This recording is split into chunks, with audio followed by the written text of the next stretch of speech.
정말 오랜만에 우리 전주교회 형제자매님들 뵙는 것 같습니다. 제가 전주교회에 있다가 미국에 선교를 갔었고, 선교가 있는 가정 가운데 2009년도에 와가지고 설교를 했던 그런 기억이 있습니다. 주일 설교로는 상당히 오랜만에 그렇게 와서 같이 교제를 하는 것 같습니다. 교회 와서 보니까 리모델링이 돼서 교회당이 굉장히 많이 예뻐졌어요. 그래, 건물만 리모델링 하는 게 아니고 우리도 리모델링이 좀 되면 좋은데 가끔 어떤 분들이 그렇습니다. 목사님 그대로라고 뻔히 거짓말인 줄은 알고 있는데, 그럴 때 제가 방부제를 좀씩 먹습니다. 그렇게 얘기를 합니다. 겉사람은 후패하지만 속사람은 늘 새로워져야만 되리라 생각을 합니다. 젊어서는 그냥 자연스럽게 했던 일들이 나이를 먹으면은 여간히 힘쓰지 않으면은 하기 어려운 일이 되고, 어떨 때는 주일날 교회당 나오는 것 자체도 어떤 분들한테는 정말 죽을 각오를 하고 나오는 분들도 계시거든요. 그래, 신앙생활을 하려면은 정말 신앙이 좋아지지 않으면 안 되겠다라는 그런 생각을 해봅니다. 모처럼 만에 왔는데 오늘 점심도 교회당에서 안 준다고 그러시더라고요. 그리고 제가 그래도 눈칫밥을 좀 먹어서 오늘 설교를 빨리 끝내야 되지 않을까 하는 그런 생각도 해봅니다. 좌우주간 성령께서 이끄시는 대로 하겠습니다. 같이 잠깐 기도하겠습니다. 사랑과 은혜가 풍성하신 우리 아버지 하나님, 감사합니다. 하나님 앞에 이뤄져 있던 저희들, 육신을 입고 이 땅에 오셔서 우리를 먼저 찾아와 주시고 우리를 위한 하나님의 그 계획과 사랑을 십자가 위에서 나타내 주시고 흘리신 그 보배로운 피로 우리의 죄를 도말하시고 영원한 천국의 소망을 주신 그 크신 은혜에 진정 감사를 드립니다. 주일 아침 동일한 믿음과 소망을 가진 형제자매들 하나님 앞에 나와서 하나님을 찬양하고 또 하나님의 말씀을 기다리고 있습니다. 우리 각 사람에게 필요한 말씀으로 먹여주시고 듣는 바 말씀이 지식의 축적으로 끝나지 않고 우리의 삶의 변화로 나타날 수 있도록 주 성령께서 능력으로 역사해 주시옵소서. 우리 가운데 병약하여서 고통받는 지체들 안타까이 여기시고 건강을 회복시켜 주시고 여러 가지 삶의 어려운 모습 가운데 있는 형제자매들 어려움을 능히 이길 수 있도록 더욱 믿음을 허락해 주시기를 간절히 바라고 원합니다. 말씀의 시종 자비로운 주님께 의지하며 주 예수 그리스도 이름으로 기도하옵나이다. 아멘. 요한계시록 찾겠습니다. 요한계시록. 요한계시록 3장 말씀입니다. 요한계시록 3장.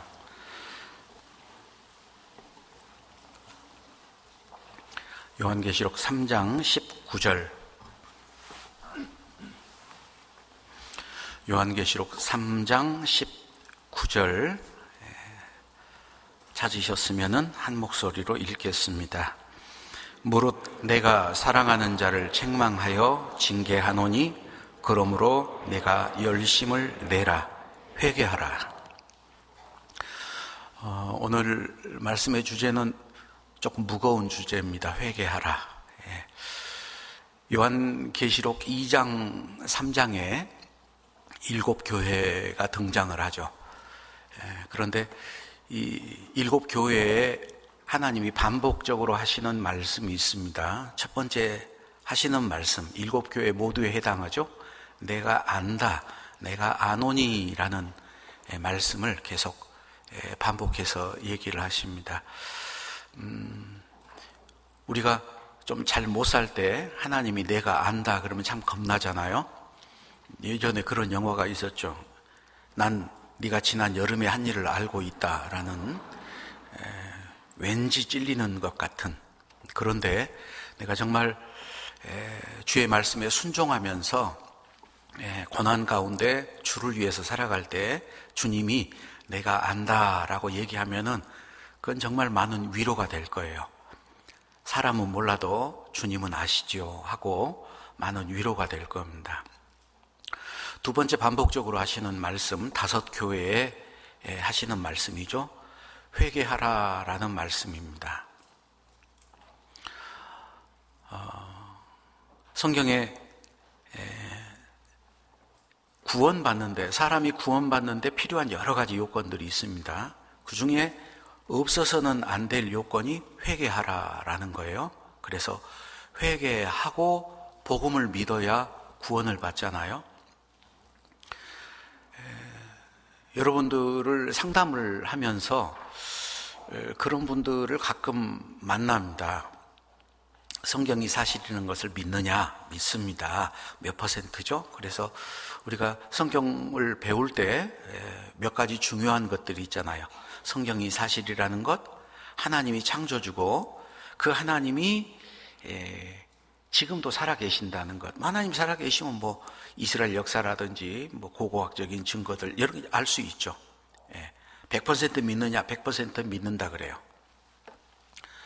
그리고 내가 하나님의 형상대로 지음받고 내 안에 영혼이 있다는 것, 죽음 후에 천국과 지옥이 있다는 것, 심판, 죄에 대해서 믿느냐고, 본인이 죄인이라는 것도 믿는다고 다 얘기를 합니다. 그리고 이제 복음에 대해서 얘기를 하면 그것도 다 믿는다 그래요. 그런데 보면은 구원이 아닌 사람들이 있어요. 이번에도 그 학예 수양회 때 초등부 학생들하고 전도 집회를 했습니다.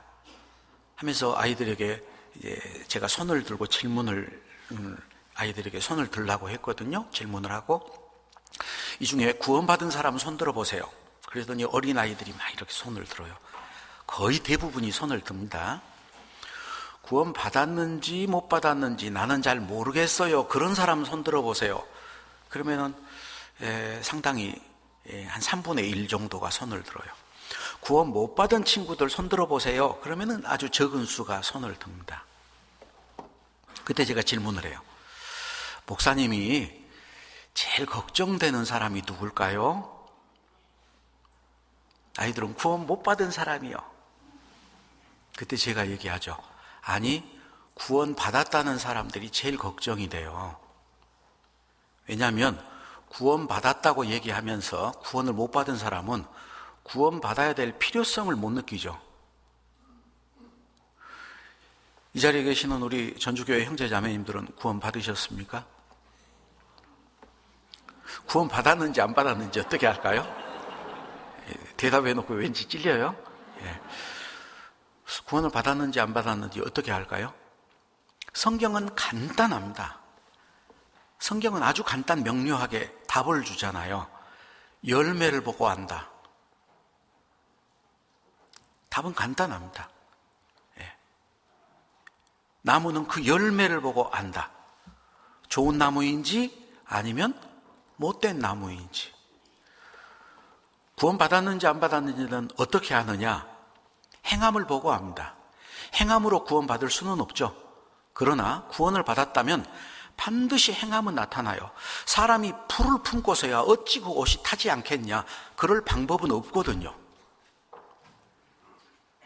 그러니까 성경을 지식적으로 이해하고 그걸 인정하는 건 구원이 아닙니다. 그걸 믿어야 구원이에요. 믿으면 어떻게 될까? 믿으면 삶이 변화가 됩니다. 하나님의 능력이 있잖아요. 우리가 구원받는 것은 말로만 된 게 아니고 큰 능력으로 됐거든요. 고린도 교회 편지를 하면서 고린도 교인들에게 하는 말이 뭐예요? 사도 바울이 내가 가면은 그들의 말을 볼 것이 아니고 그들의 능력을 보겠다. 그 능력이라는 건 뭐예요? 그 사람 안에 하나님의 능력이 나타나고 있는지 그렇지 않는지. 중요한 문제라고 생각을 합니다. 그래서 상담하는 가운데 그 사람에게 확인할 수 있었던 게 뭐냐? 회개한 적이 없어요. 회개하지 않고 구원을 받는다, 그런 건 없습니다. 회개하고 복음을 믿는 건데, 회개하는 자에게 성령이 역사해서 복음이 믿어지는 거거든요. 그런데 회개하지 않으면 지식적으로는 이해를 해요. 무슨 말인지 내용도 알 수 있어. 아, 그렇구나. 그런데 그게 지식이지 믿음은 아니거든요. 그러니까 구원받고 1년, 2년, 3년, 10년이 지나도 옛 모습 그대로 있습니다. 왜? 그 안에 생명이 없으니까 변화가 없는 거예요. 그래서 반석 위에 지은 집과 모래 위에 지은 집, 차이가 뭐죠? 말씀을 듣고 행치 않는 자는 모래 위에 지은 거다. 행치 않는다라는 말이 뭐냐? 행함이 없는 믿음이라는 거죠. 그 모래 위에. 그래서 여러 가지 어려움이 생길 때 믿음을 배반하고 그 믿음 자체가 다 무너져 버립니다. 한때는 잘 믿었을 수 있어요. 그건 누구나 그렇습니다. 그런데 참된 믿음이라는 것은 끝까지의 믿음이 아니면 거짓입니다. 그건 가룟 유다도 그런 믿음은 있었어요. 교회에게 하시는 말씀, 회개하라. 구원받을 때도 회개는 굉장히 중요합니다. 그런데 구원받고 나서 신앙생활을 하는데도 회개는 너무너무 중요합니다. 그래서 구원받은 사람들, 교회에게 하나님은 회개하라라는 명령을 하셔요. 오늘 이 요한계시록 2장 3장에 나와 있는 5 교회에게 회개하라라고 말씀하시는데, 그것은 우리 개개인 안에 있는, 우리 교회 안에 있는 회개해야 될 것들을 성령께서 책망하시는 말씀이다라고 생각을 합니다. 하나님은 내가 사랑하는 자를 책망한다, 그리고 징계한다. 그러니까 열심을 내라, 회개하라. 우리 형제자매님들은 구원받고 나서 회개를 몇 번이나 하셨는지 모르겠어요. 시시때때로 날마다 회개할 게 있어서 회개하죠. 그런데 우리가 놓치고 있는 회개도 있다라는 것도 생각을 해봐야겠습니다. 먼저 요한계시록 2장 에베소 교회입니다. 요한계시록 2장 1절, 에베소 교회의 사자에게 편지하기를, 오른손에 7 별을 붙잡고 7 금 촛대 사이에 다니시는 이가 가라사대, 내가 내 행위와 수고와 내 인내를 알고 또 악한 자들을 용납지 아니한 것과 자칭 사도라 하되 아닌 자들을 시험하여 그 거짓된 것을 네가 드러낸 것과 또 내가 참고 내 이름을 위하여 견디고 게으르지 아니한 것을 아노라. 여기 안다, 하나님이 안다, 2절에도 있죠. 내가 네 행위와 수고와 내 인내를 알고, 하나님이 안다. 네가 정말 나를 위해서, 복음을 위해서, 주님을 위해서 이렇게 많은 수고했던 거, 견디고 게으르지 않는 건 내가 안다. 칭찬이 먼저 돼 있습니다. 그런데 4절에 그러나 너를 책망할 것이 있나니 너의 처음 사랑을 버렸느니라.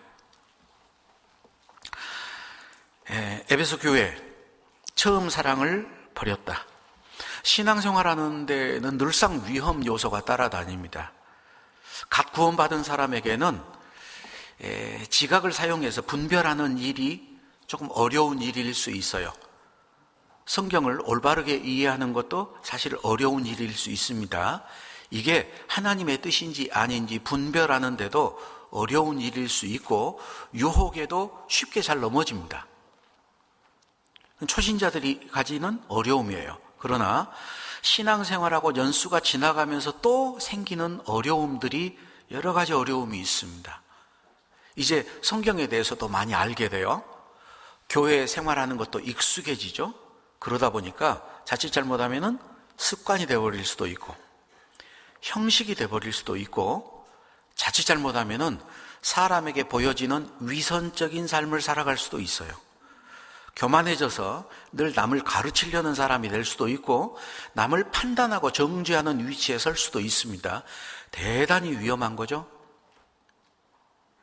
여기 에베소 교회에게 책망을 합니다. 너의 처음 사랑을 버렸다. 구원받고 세월이 오래 지나면서 자기 의의를 가질 수 있습니다. 주님을 위해서 열심히 수고하고 헌신하고 봉사했던 것들에 대한 공로의식을 가질 수도 있어요. 그래서 이제 연말 이 정도가 되면 목사님들이 기도를 많이 하는 계절이 됐어요. 내년도 임원 편성을 해야 되거든. 구역도 하고.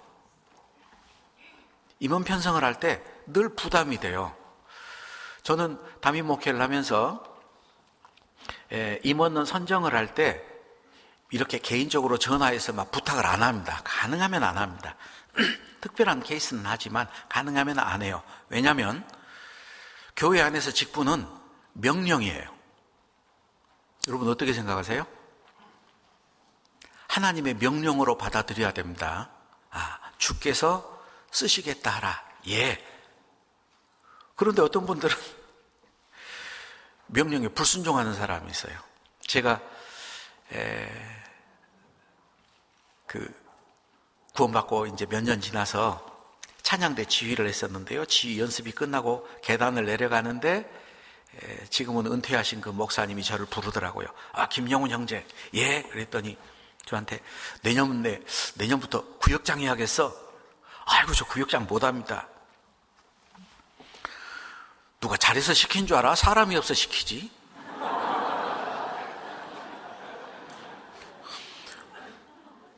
엄청 무색했어요. 그런데 그때 이건 겸손이 아니라 불순종이구나. 그걸 그때 알았어요. 여러분 교회에서 주님이 쓰겠다고 하는데 모세처럼 보낼 만한 자를 보내서서 그렇게 하시면 안 됩니다. 하나님은 사람을 쓰지 능력을 사용하지는 않아요. 능력은 하나님이 주시잖아요. 그죠? 이 말씀이 내년에 임원 발표할 때 여러분들에게 약이 됐으면 좋겠습니다. 어떨 때는 내가 교회 안에서 많은 일을 맡을 수도 있어요. 때때로 어떨 때는 일을 안 맡길 때도 있습니다. 저도 담임 목회를 하고 이렇게 쭉 다니다 보니까 너무 일찍 교회의 일을 하는 직분을 맡겼던 사람들이 있어요. 그러면은 자기도 모르게 상당히 목이 곧아졌어요. 그러면 일부러 직분을 안 줍니다. 왜? 한 발 뒤로 물러서서 자기를 돌아볼 수 있는 시간도 필요하거든요. 왜 그런 시간이 필요하냐? 더 귀히 사용하기 위해서 그게 필요한 거예요. 신앙생활은 언제 잘하는 것일까? 직분을 맡았을 때도 물론 잘하죠. 그러나 직분에서 내려나왔을 때 그때 신앙은 진짜 신앙이 드러나는 겁니다.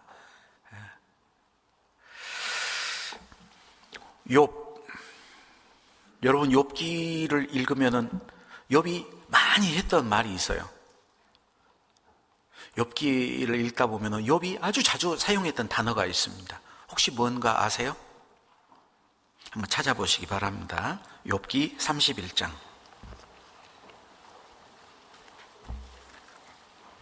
욥기 31장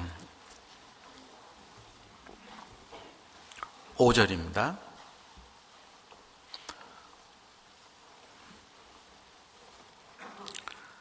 욥기 31장 5절. 언제 나의 행위가 허탄하였으며 내 발이 괴율에 빨랐던가. 7절. 언제 내 걸음이 길을 떠났던가. 9절. 언제 내 마음이 여인에게 유혹되어 이웃의 문을 엿보아 기다렸던가. 13절. 남종이나 여종이 나로 더불어 쟁변할 때 내가 언제 그 사정을 멸시하였던가. 16절. 내가 언제 가난한 자의 소원을 막았던가. 19절. 내가 언제 사람이 의복이 없이 죽게 된 것이나 빈궁한 자가 덮을 것이 없을 것을 보고 24절 내가 언제 금으로 나의 소망을 삼고 25절 언제 재물의 풍부함과 손으로 얻은 것의 많음으로 기뻐하였던가 언제 태양의 빛남과 달의 명랑하게 운행하는 것을 보고 29절 내가 언제 나의 미워하는 자의 멸망을 기뻐하였으며 욥이 자주 했던 말이 뭐죠? 언제?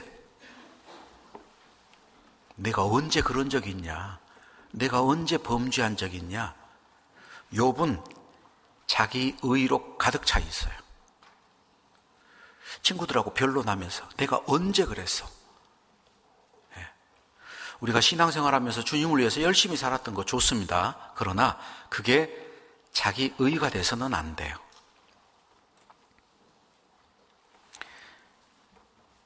나는 무익한 종이라. 그죠? 하나님이 나를 단지 사용할 뿐입니다. 나에게 그럴 수 있는 믿음을 주고 그럴 수 있는 마음을 주고 시간과 건강과 물질을 줬잖아요. 근데 그건 내가 한 게 아니죠. 우리도 자칫 잘못하면은 성전에서 기도하는 바리새인이 될 수도 있어요. 바리새인은 세리를 멸시했죠. 그리고 나는 다른 사람들 곧 토색 불이 가늠하는 자들과 같지 않습니다. 나는 이 세리와도 같지 않음을 감사합니다. 그리고 자기가 했던 것들 일에 2번씩 금식하고 또 소득의 11조를 냅니다. 자기 의만 드러내고 있어요. 구원은 세리가 받았잖아요. 제가 그런 얘기를 들었던 적이 있습니다. 어떤 자매님이 구원도 못 받은 것들이 그런 얘기 하더라고요. 구원받은 건 은혜죠. 그죠? 주님을 자랑해야지 자기를 자랑하는 건 아니잖아요. 구원 못 받은 사람을 불쌍히 여겨야죠. 그런데 멸시합니다. 구원도 못 받은 것이. 우리도 자칫하면 그럴 수 있습니다. 모든 것이 주의 손으로 왔다고 얘기하면서 자기에게는 아무런 의의가 없다고 얘기하면서 이제는 내가 산 것이 아니오 오직 내 안에 그리스도가 산다고 얘기하면서 자기 의를 드러내고 남에게 인정받고자 한다면 그건 자기를 속이는 거잖아요.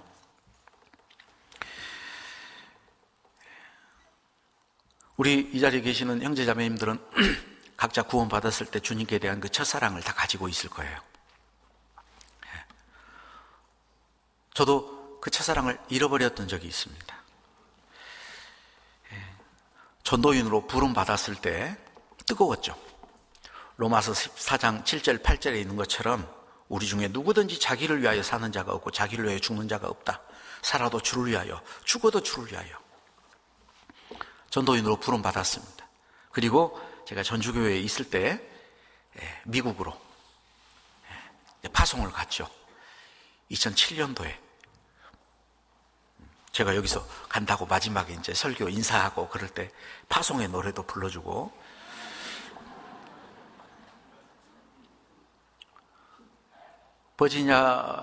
미국 버지니아 교회 가가지고 3년 있다 돌아왔습니다.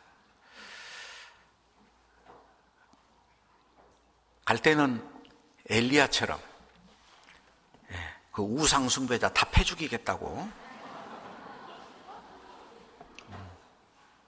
돌아올 때는 로뎀나무 아래에 있는 엘리야처럼 이제 조카오니 내 목숨을 취하소서.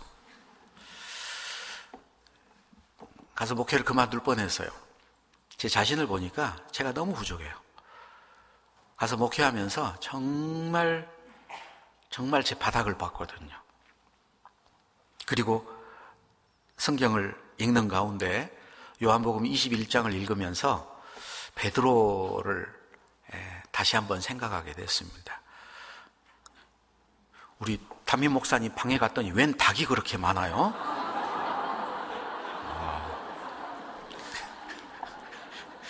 목사님 방에 구경 안 가신 분들은 한번 가보세요. 그 양계장 같아요. 여러분 퀴즈 하나 낼까요? 베드로가 제일 싫어했던 음식이 뭔지 아세요? 치킨. 닭소리, 닭이 3번 울기 전에 네가 나를 3번 부인하리라. 닭 울음소리를 듣고 자기를 발견하게 됐죠. 그죠? 베드로가 그랬잖아요. 다른 사람은 다 주를 버려도 나는 버리지 않겠습니다. 그런데 예수님을 저주하면서 부인했잖아요. 3번이나.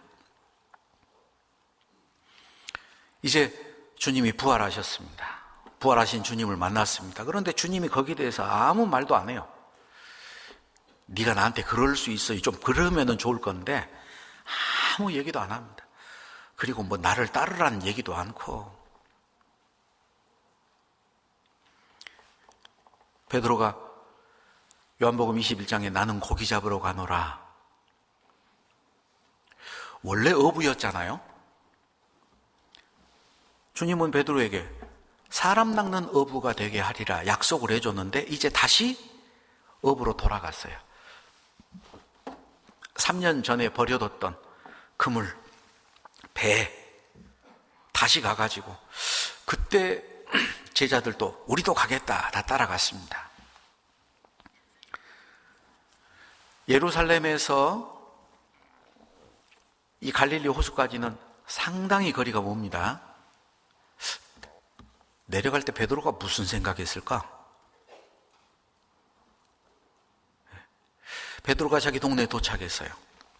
사람들이 베드로와 그 예수님의 제자들을 보고 무슨 생각을 했을까요? 꼴 좋다.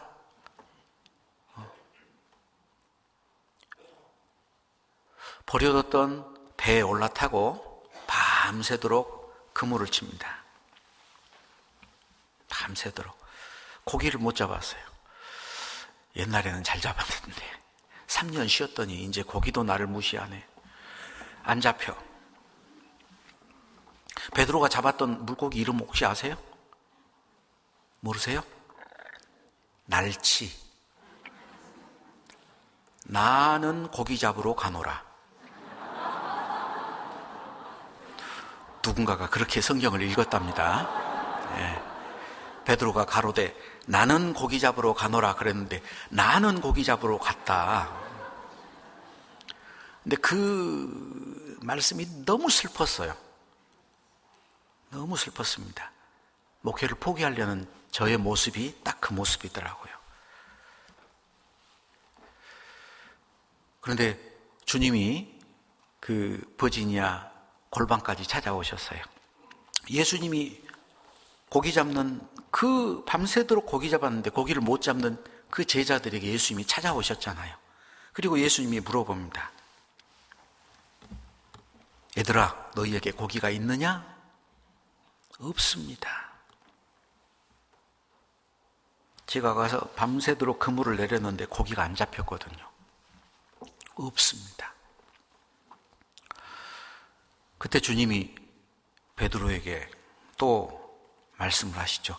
첫 번째 예수님이 베드로에게 하셨던 말씀은 깊은 데로 가서 그물을 내려 고기를 잡으라. 깊은 데로 가서 갈릴리 호수 깊은 바닥에는 고기가 없습니다. 고기들이 다 위로 뜨거든요. 산소가 많아서 위로. 어부의 상식으로, 사람의 상식으로 깊은 데는 고기가 없어요. 바다도 아니고 호수 깊은 바닥에는 고기가 없습니다. 그런데 그렇게 하라는 이유는 뭐예요? 주님의 말씀을 의지하는가 의지하지 않는가. 그래서 말씀에 의지해서 그물을 내렸을 때 고기를 많이 잡았습니다.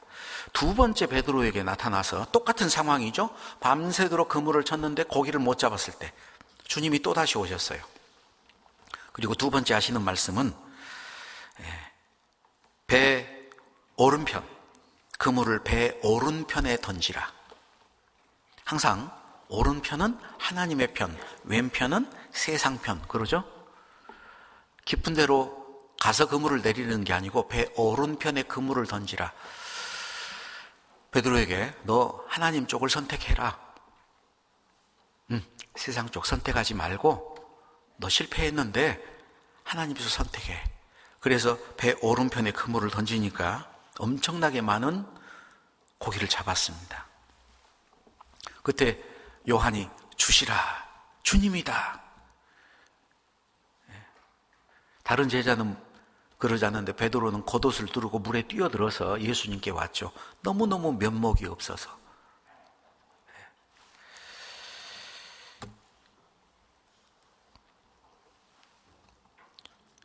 저도 신앙생활하면서 그때 내가 어떻게 구원을 받았는가, 내가 어떻게 주님을 위해 살고자 했던가, 그 첫사랑을 요한복음 21장을 읽다가 첫사랑을 회복했습니다. 주님이 베드로에게 물어봤던 질문 잘 아시죠? 요한의 아들 시몬아, 네가 첫 번째 질문이 뭐죠? 이 사람들보다 나를 더 사랑하느냐? 그냥 나를 사랑하느냐는 아니었어요. 요한복음 21장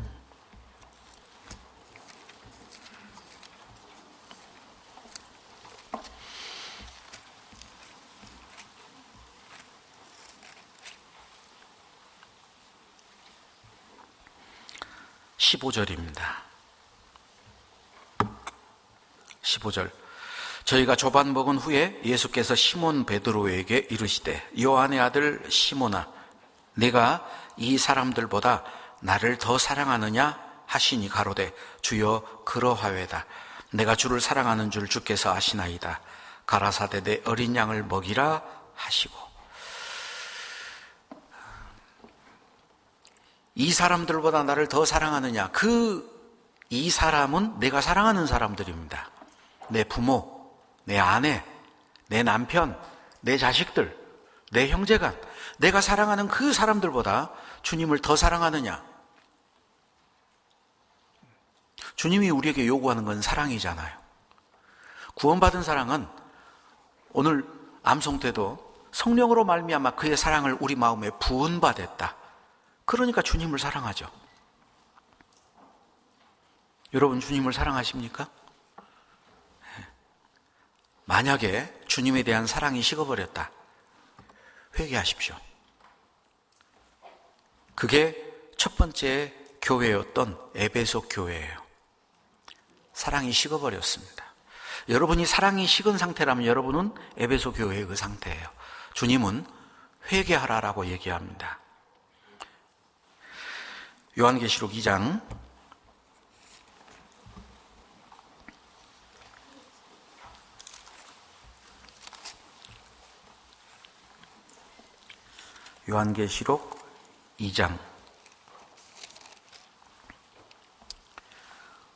5절입니다.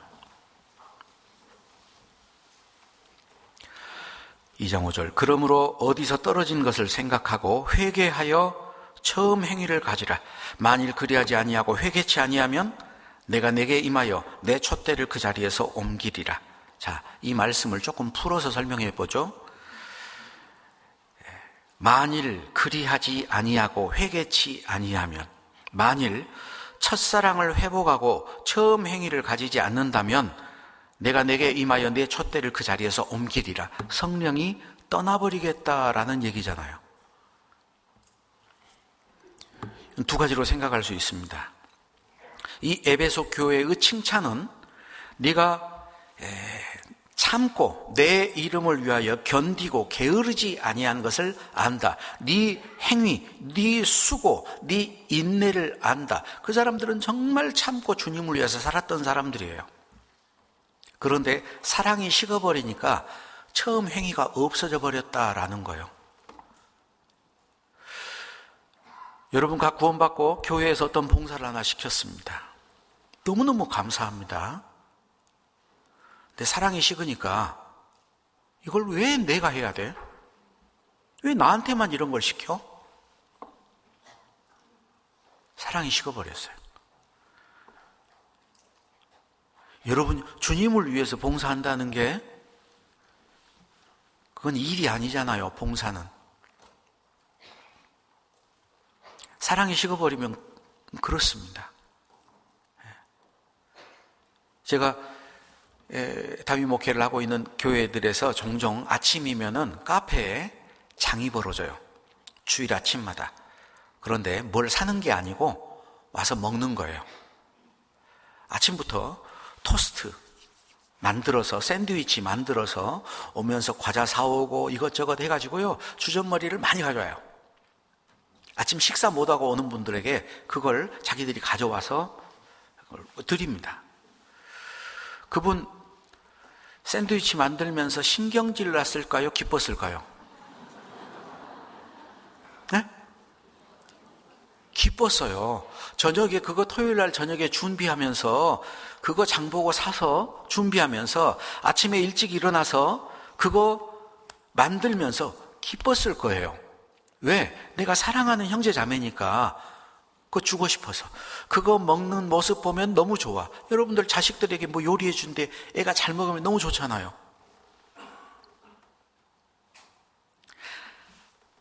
사랑은 주는 거잖아요. 주고 기뻐요. 여러분들은 요즘 생활에 어떻습니까? 기쁨이 있습니까? 없다면 회개하십시오. 망할 징조입니다. 사실입니다. 그래서 회개하여 처음 행위를 가지라라는 거고, 또 하나의 측면으로 행위는 그대로 있는데 사랑 없이 행해요. 여전히 충성스럽게 봉사합니다. 그런데 의무감으로 해요. 사랑 없이 행한다는 게 성령이 떠나버릴 수밖에 없다라는 것도 우리가 기억해야 됩니다. 부부간에 서로 사는데요, 사랑 없이 살아요. 의무감으로. 참 불행한 부부일 겁니다. 그러지 않겠어요?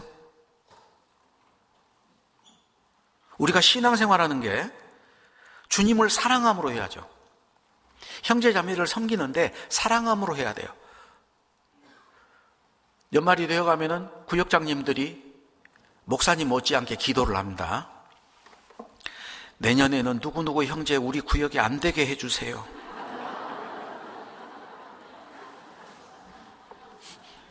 혹시 그런 분 안 계시죠? 저 형제만 없으면, 그 자매만 없으면. 사랑 없이 행하는 거예요. 회개하십시오. 사랑 없이 행하면은 생명은 안 태어날 거예요. 왜 내 구역에, 왜 우리 집안 가정을 통해서 새로운 생명이 안 태어날까? 사랑이 없으면 안 태어납니다. 눈물이 흘려져야 생명이 태어날 거예요. 눈물을 흘리면서 씨를 뿌리잖아요. 씨는 웃으면서 뿌리는 게 아닙니다. 사랑의 눈물이 반드시 필요하거든요. 만약에 여러분의 지금의 신앙생활이 눈물을 흘리는 신앙생활이 아니다, 안타까워서 어쩔 줄 모르는, 마지못해서 하는 신앙생활이다, 그러면 회개해야 될 겁니다. 몽골 선교를 가서 어떤 청년 자매들하고 같이 교제를 하는데 어떤 청년 자매가 그런 얘기 하더라고요.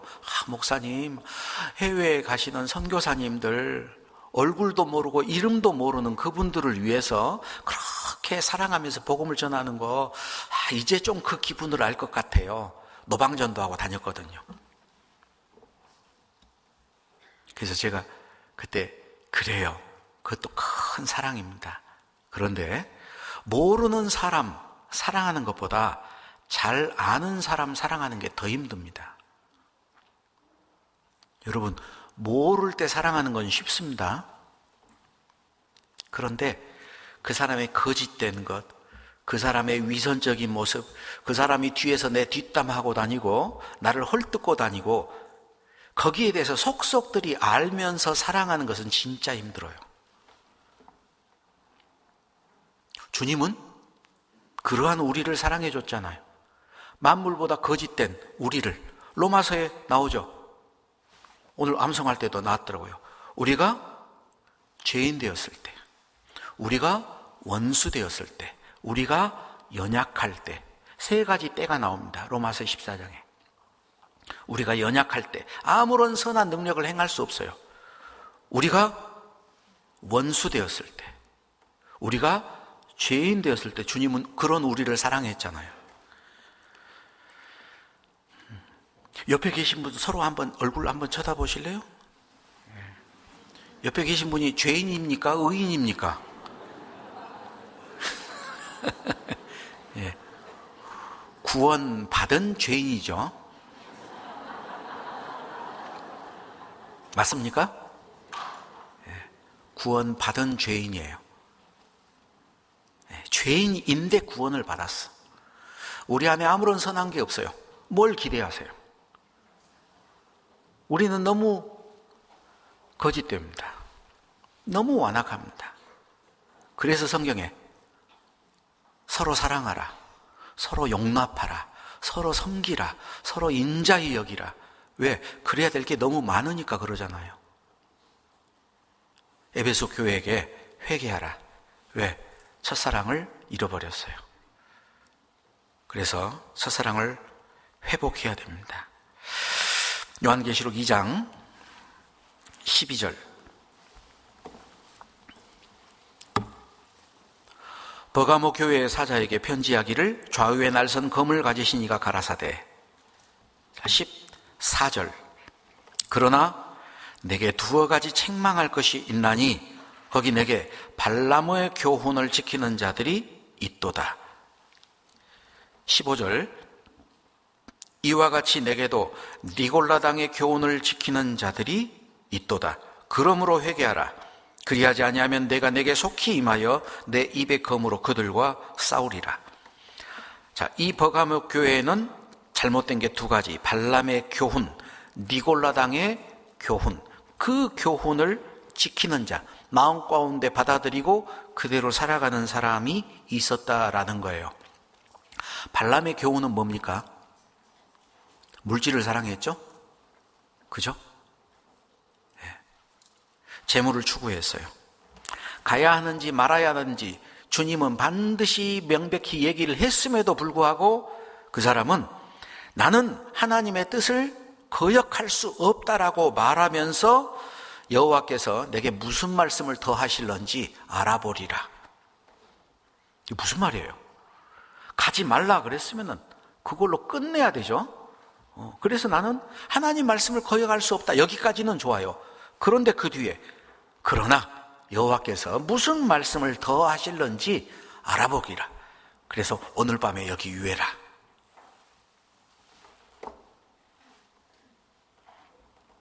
이건 자기 욕심을 따라 살아가는 거짓된 모습입니다. 자기 합리화를 시키고 있어요. 예전에 어떤 분을 상담한 적이 있습니다.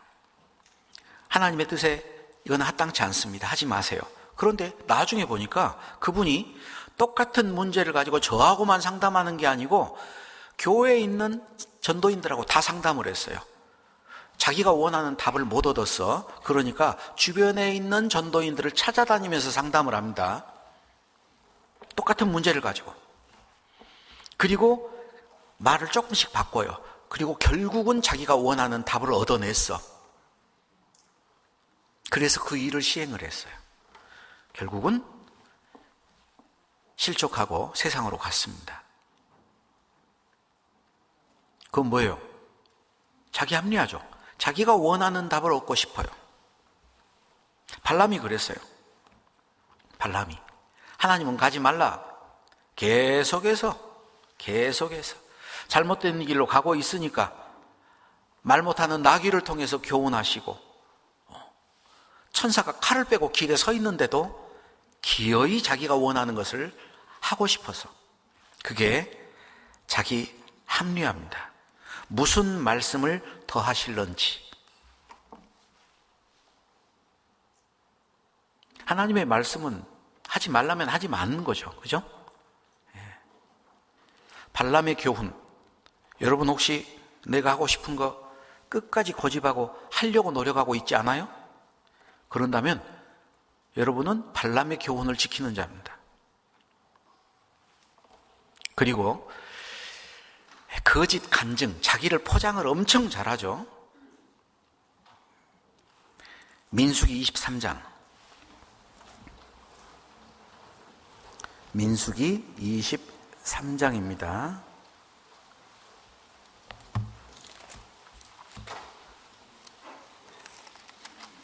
민수기 23장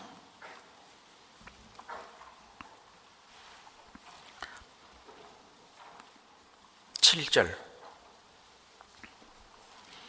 발람이 노래를 지어 가로되 발락이 나를 아람에서 모압 왕이 동편 산에서 데려다가 이르기를 와서 나를 위하여 야곱을 저주하라. 와서 이스라엘을 꾸짖으라 하도다. 하나님이 저주치 않으신 자를 내 어찌 저주하며 여호와께서 꾸짖지 않으신 자를 내 어찌 꾸짖을꼬. 10절 같이 읽겠습니다.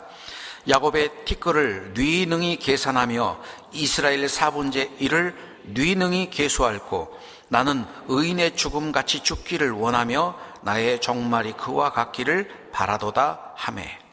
자, 이 발람이 자기를 가리켜 말하면서 10절 뒤에 나는 의인의 죽음같이 죽기를 원하며 나의 종말이 그와 같기를 바라도다. 말은 멋지죠? 그죠? 의인의 죽음같이 죽기를 원한다. 그런데 칼에 맞아 죽었습니다. 말로는 엄청 신실하게 한 것 같은데 생활은 아니었잖아요. 타협하고 살아가는 삶이었잖아요. 입으로는 하나님을 시인하지만 행위로는 부인하는 위선이었습니다. 그래서 베드로후서 2장에 그는 불의의 싹을 사랑하다가, 그리고 유다서에는 싹을 위하여 발람의 어그러진 길로 갔다. 신앙을 위해 살아간 게 아니고 물질을 추구하는 삶을 살았던 겁니다. 혹시 우리 삶 가운데 그러한 거짓 위선이 있다. 그건 발람의 길입니다. 회개하셔야 됩니다. 그렇지 않으면 하나님이 싸울 거예요. 그리고 니골라당의 교훈을 지키는 자들이 있다. 니골라당은 뭐예요? 당 짓는 겁니다. 당. 교회 안에 끼리끼리, 마음이 통하는 사람끼리, 취미가 같은 사람끼리 끼리끼리 어울리는 것. 사도 바울이 편지를 썼죠. 내가 전에도 여러 번 말하였거니와 이제도 눈물을 흘리며 말하노니 여러 사람이 십자가의 원수로 행하느니라. 교회를 나누는 게 누구냐? 사단 마귀가 어떻게 구원받은 그리스도인들 안에서 교회를 나누게 하느냐? 당을 지으면 교회는 나눠집니다. 끼리끼리 절대 특별한 사람들끼리만 어울리지 마세요. 나무는 뿌리가 중요하죠. 뿌리가 튼튼해야 나무가 튼튼합니다. 뿌리에서 양분을 잘 흡수해야만 열매를 맺잖아요. 뿌리는 깊게 내려가는 것도 필요하지만 옆으로 넓게 퍼지는 것도 필요합니다. 내가 전도한 사람이라고 꼭 나하고만 이렇게 교제하라고 그러지 마세요. 처음에는 붙잡아줘야죠. 세워줘야죠. 이제 자기 힘으로 일어설 때가 되면은 옆 사람들하고 주변 사람들하고 교제하게끔 놔둬야 돼요. 그런데 어떤 분들은 소유욕이 있어. 내 사람을 만들려고 그래요. 정말 잘못된 겁니다. 주님의 사람을 만들어야죠.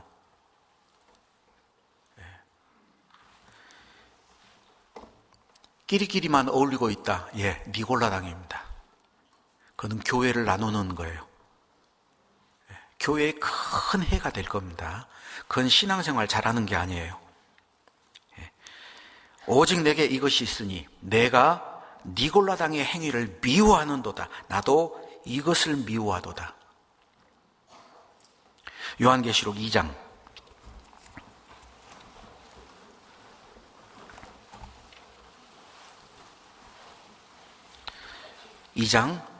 6절입니다. 2장 6절. 오직 내게 이것이 있으니 네가 니골라당의 행위를 미워하는도다. 나도 이것을 미워하노라. 첫 번째 교회로 등장하는 에베소 교회는 하나 돼 있었습니다. 니골라당 행위가 없었어요. 그런데 버가모 교회는 니골라당의 교훈을 지키는 자들이 있었죠. 여러분, 끼리끼리 어울리면 안 됩니다. 그래서 3장 16절에 그러므로 회개하라. 그리하지 아니하면 내가 내게 속히 임하여 내 입의 검으로 그들과 싸우리라. 발람의 교훈, 니골라당의 교훈을 지키는 자들과 싸울 거다. 그러니까 그러지 말아라. 18절 두 아들의 교회의 사자에게 편지하기를. 19절 네가 내 사업과 사랑과 믿음과 섬김과 인내를 아노니 네 나중행위가 처음 것보다 많도다. 인정해 주는 게 있었습니다. 그런데 20절 그러나 내게 책망할 일이 있노라. 자칭 선지자라 하는 여자 이세벨을 내가 용납함이니. 이세벨을 용납했다. 이세벨을 용납해서 뭘 했을까? 21절 또 내가 그에게 회개할 기회를 주었으되 그 음행을 회개하고자 아니하는도다. 이세벨의 남편이 아합이죠. 아합 왕이 이세벨을 아내로 받아들였어요. 결과가 아주 이 타락한 그런 시대가 되어버렸잖아요. 우상숭배자들을 받아들였습니다. 그래서 우상숭배자들이 엄청나게 많았습니다. 바알 우상숭배자들.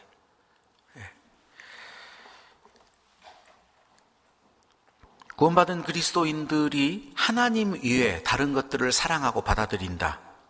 구원받은 그리스도인이 이방인과 멍해를 같이 해서 동업을 하고 결혼을 하고 사귀고 그리고 세상 것을 사랑하고 세상 것을 받아들이는 것은 영적인 간음이에요.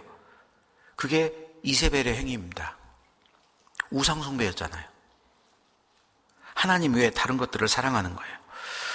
노아 홍수 전에 셋의 후손들이 하나님의 아들들이 사람의 딸들의 아름다움을 보고 자기들의 좋아하는 모든 자로 더불어 아내를 삼는지라. 그건 하나님의 명령을 어긴 겁니다.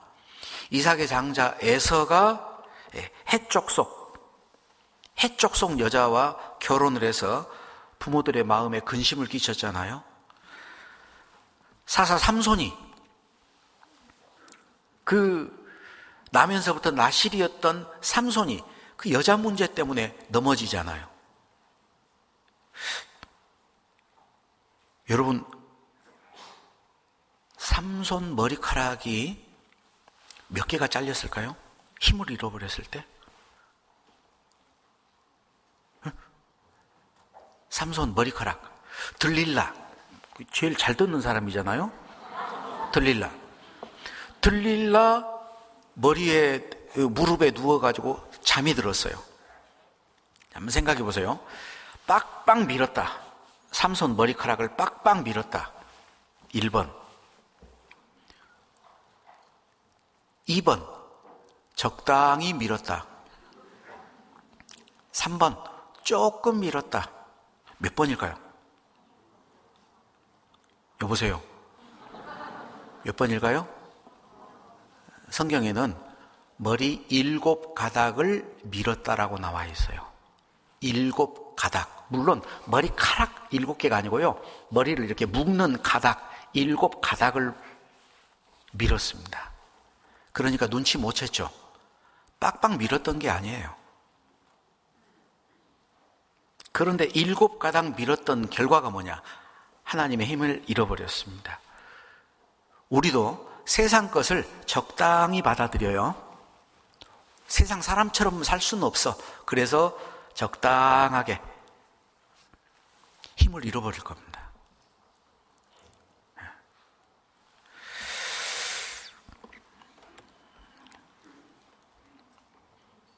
요한일서 2장 15절에 이 세상이나 세상에 있는 것들을 사랑치 말라 경고했습니다.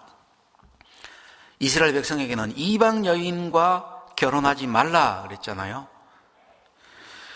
간음하는 여자들이여 세상과 벗된 것이 하나님의 원수임을 알지 못하느냐? 예, 그게 이세벨을 받아들이는 거예요. 그게 두아디라 교회였습니다. 여러분이 만약에 세상의 것들을 받아들이고 있다, 그럼 두아디라 교회예요. 두아디라 교회는 무서웠죠? 회개할 기회를 주었으되 그 음행을 회개하고자 아니하는도다. 회개할 기회를 줬는데 회개치 않았어요. 저희 교회에도 이제 질의응답 시간이 있는데 어떤 중고등부 학생이 질문을 하더라고요. 노하는 자마다 심판을 받는다. 그런데 왜 하나님은 분노하고, 그리고 모세가 십계명을 받아와가지고 왜 이스라엘 백성들 그 우상 숭배한다고 막 분노하고 돌판을 깨뜨리고 막 그랬냐고. 이스라엘 백성들을 살리려고 돌판을 깨뜨렸습니다. 그죠? 신명기서에 나오잖아요. 이스라엘 범죄한 걸 보고 돌판을 깨뜨렸다. 돌판을 깨뜨리고 회개할 기회를 줬습니다. 누구든지 하나님께 속한 자는 내게로 나오라. 우상 숭배를 비록 했지만 다시 돌이킬 기회를 줬어요. 하나님께 속한 자는 나와라. 레위 지파만 나왔습니다. 그러니까 회개할 기회를 주고도 돌이키지 않으니까 어때요? 레위 지파를 시켰으면 다 죽여버리죠. 그죠? 회개할 기회를 주었으되 회개하지 않는다. 그러면 더 이상 방법이 없습니다. 요한계시록 3장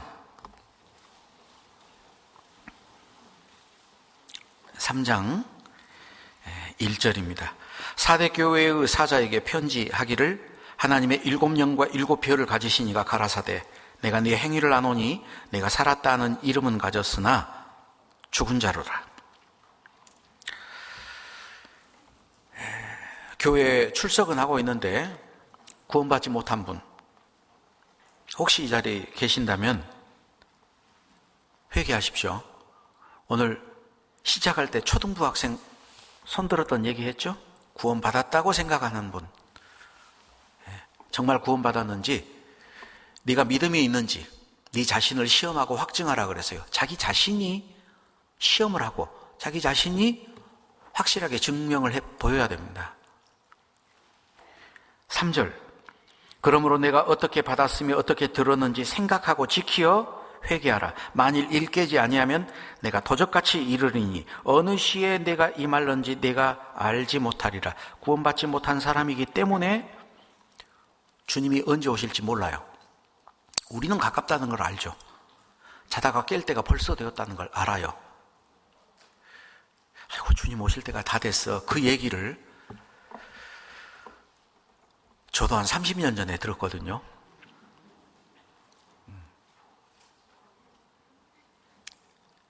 제 아이가 5살 때 제가 구원을 받았습니다. 그리고 저희 자매랑 우리가 학부모가 될 수 있을까? 얘가 초등학교 가는 걸 볼 수 있을까? 그 전에 주님이 오실 것 같았어요. 근데 올해 제 손주가 초등학교를 갔습니다.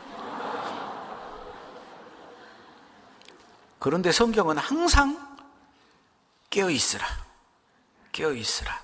문을 두드리면 문을 열어줄 종처럼 깨어있으라. 예, 그게 정답입니다. 그렇게 깨어있는 사람은 주님을 두드릴 때 문을 열어줄 거예요. 그런데 악한 종은 어떠죠? 주님이 더디 올 것이다. 아이고, 뭐 20년 전에도 주님 금방 오신다더니 아직도 안 하는데 또 지금도 금방 오실 거예요. 우려먹어도 너무 우려먹는다. 그게 정상이 아닌 신앙이잖아요. 정상인 신앙이라면 항상 주님이 문 밖에 서 있다라고 생각하는 신앙이, 그 신앙이 정상적인 거잖아요. 혹시 마음 가운데 그런 생각이 있는 분은 자기가 정말 구원받았는지 확인해 보십시오. 살았다는 이름은 있지만 죽은 자입니다.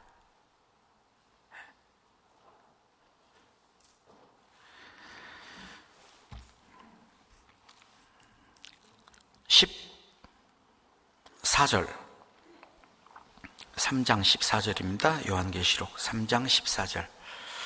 오늘 일찍 마쳐야 될 것 같아서 일찍 마칩시다.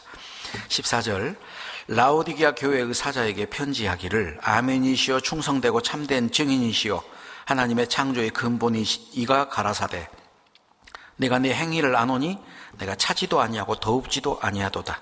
내가 차든지 더웁든지 하기를 원하노라. 이 라오디게아 교회의 특징은 적당한 신앙생활이었습니다.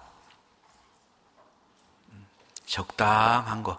믿는 것도 아니고 안 믿는 것도 아니고.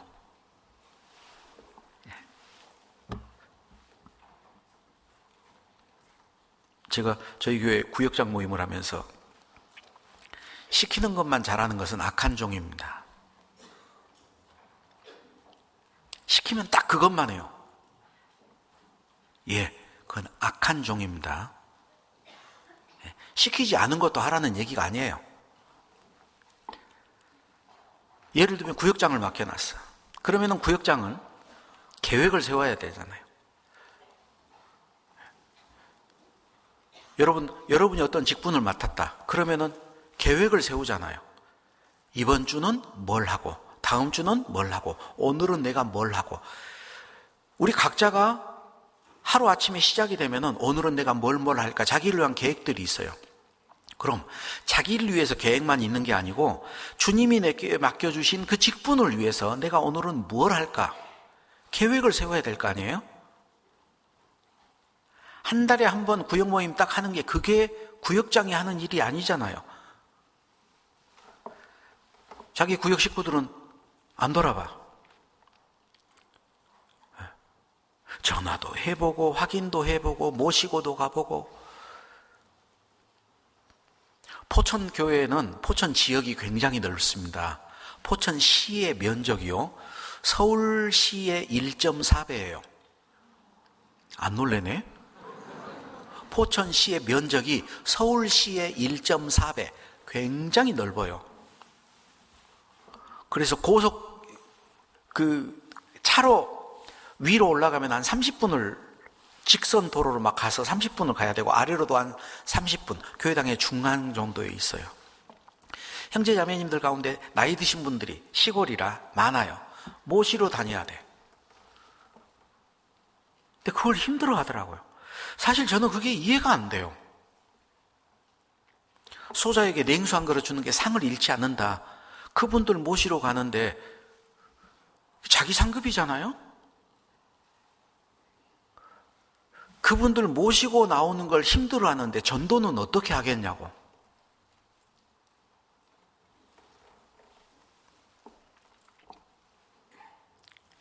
그래서 속으로 지금 생각합니다. 내년도는 저분은 구역장 안 돼야 된다. 빼야 된다. 하나님의 일을 맡고 있다.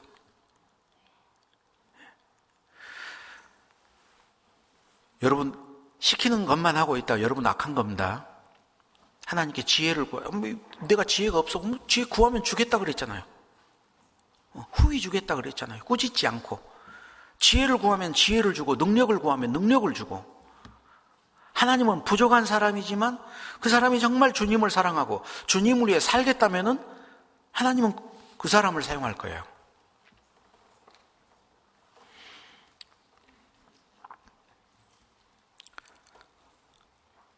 회개치 아니하면 내가 내게 임하여 네 촛대를 그 자리에서 옮기리라. 직분도 뺏어버립니다. 하나님이 그 사람을 버려요. 그 사람을 사용하지 않을 거예요. 회개치 않으면. 적당하게 신앙생활하는 게 지혜라고 생각하면 안 됩니다. 그거는 하나님의 지혜가 아니고 마귀가 주는 지혜잖아요. 그건 세상이 주는 지혜입니다.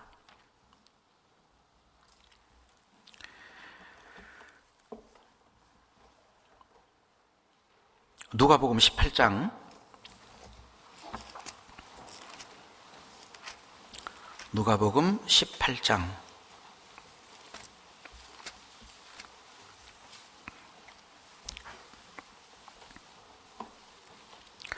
누가복음 18장 1절입니다. 항상 기도하고 낭망하지 말아야 될 것을 저희에게 비유로 하여. 자, 여기 어떤 과부와 불의한 재판관에 대한 비유죠.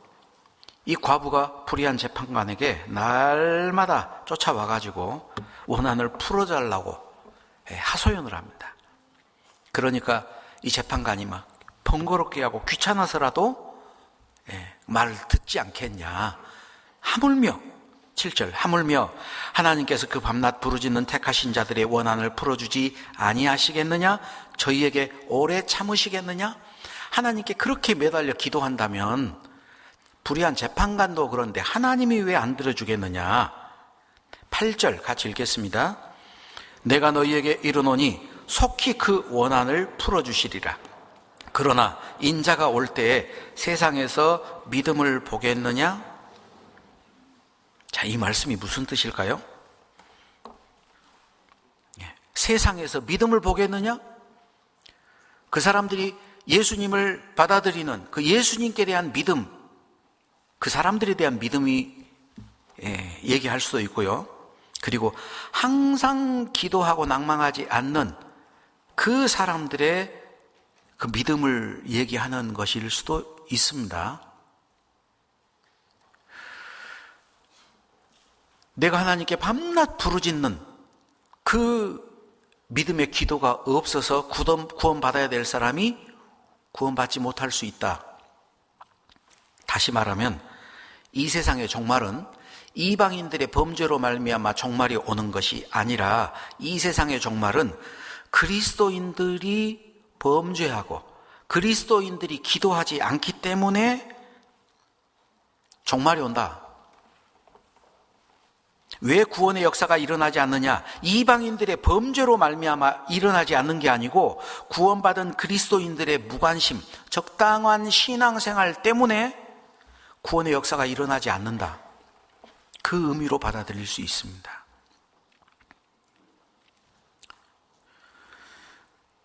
알면서도 행하지 않는 것 죄죠. 한번 생각해 보세요.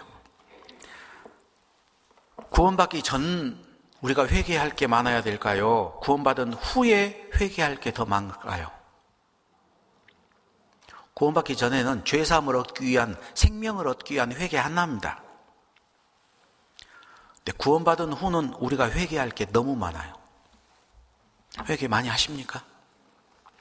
회개해야 됩니다.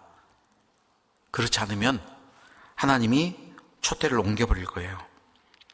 구원받은 후에 그동안 들어다니지 않았던 나의 약한 마음, 생각, 말, 행실, 하나님 앞에 더 많은 회개가 요구가 됩니다.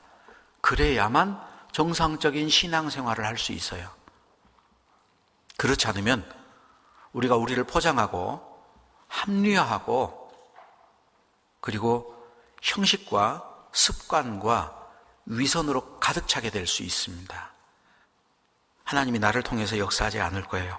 때때로 현실과 타협하려는 모습, 모든 일에 적당히 살아가려는 모습, 그리고 자기 공로를 드러내려는 모습, 남을 섬기기보다는 도리어 섬김을 받으려 하고 사람들에게 인정받으려고 하는 모습, 다른 사람과 비교해서 더 높아지려고 하는 그러한 교만들, 하나님보다는 물질에, 천국보다는 세상에 더 관심을 갖는 모습, 게으르고 나태해지는 모습, 위선적인 이런 모습, 회개할 게 사실은 더 많을 거예요.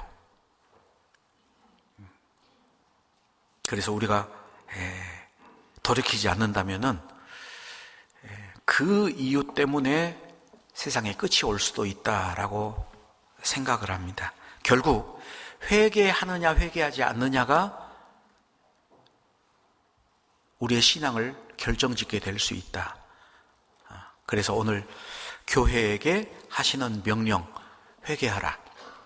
5개 교회에게 회개하라. 교회에게 하시는 말씀입니다. 구원받은 우리에게 하시는 말씀이에요. 우리의 각자의 삶 속에 혹시라도 그런 모습이 있지는 않는지 돌이키고 회개할 때 하나님은 우리를 더욱 사랑하시고 우리를 통해서 더 많은 구원의 역사가 나타나리라 생각을 합니다.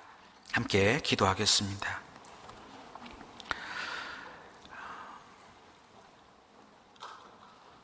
하늘에 계신 우리 아버지 하나님 감사합니다. 주일 아침 구원받은 형제자매들이 모여서 하나님이 교회에게 하시는 명령, 회개하라라는 말씀에 대해서 우리의 신앙을 돌아보게 되었습니다.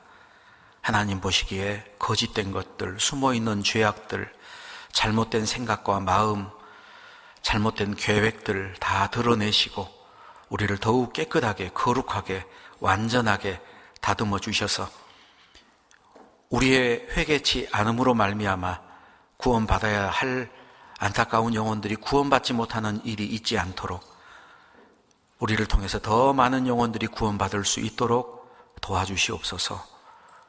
주 예수 그리스도 이름으로 기도하옵나이다. 아멘.